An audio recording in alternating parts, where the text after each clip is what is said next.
যে গরুর ভুঁড়ি জ্বালাতে দিয়েছি, এই পানিটা শেষ হলে ভাজতে দেব ভুঁড়িটা।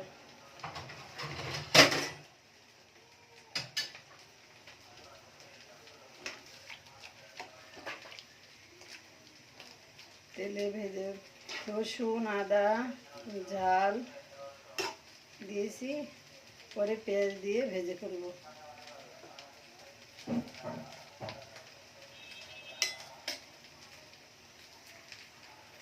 গরুর ভুঁড়ি ভাজবো, এই জন্য একটু সরিষার তেল দেবো।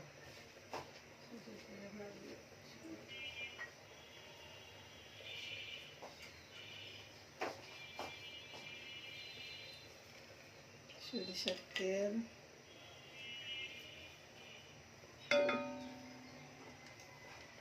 এই দুই তেল মিলাই দেবো।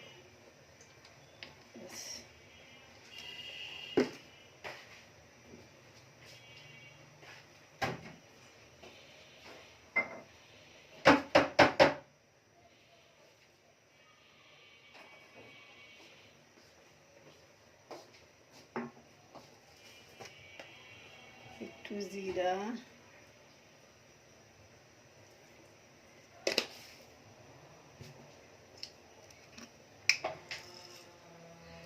এলাচ একটা,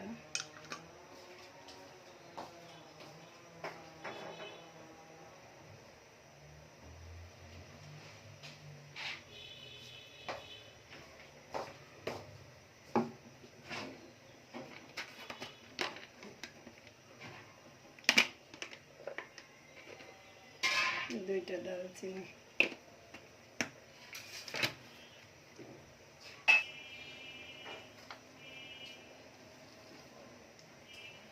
আস্ত গোলমরিচ কয়টা,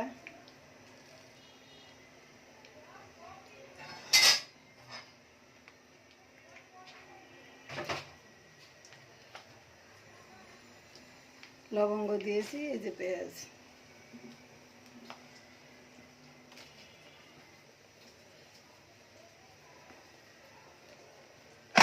আর একটু পেঁয়াজ দেব।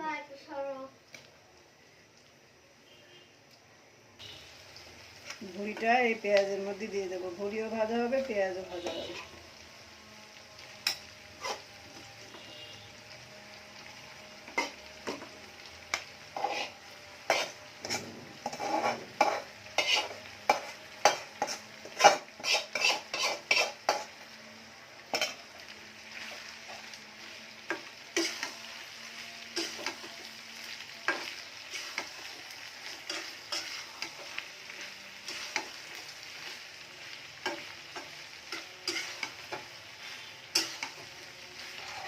এভাবে করে আস্তে আস্তে ভেজে নেব, এভাবে করে আস্তে আস্তে ভেজে নেব। ভাজাটা হয়ে গেলে তারপর দেখাবো আপনাদের কেমন হয়েছে। অনেকক্ষণ লাগবে ভাজতে, আস্তে আস্তে ভাজতে হবে।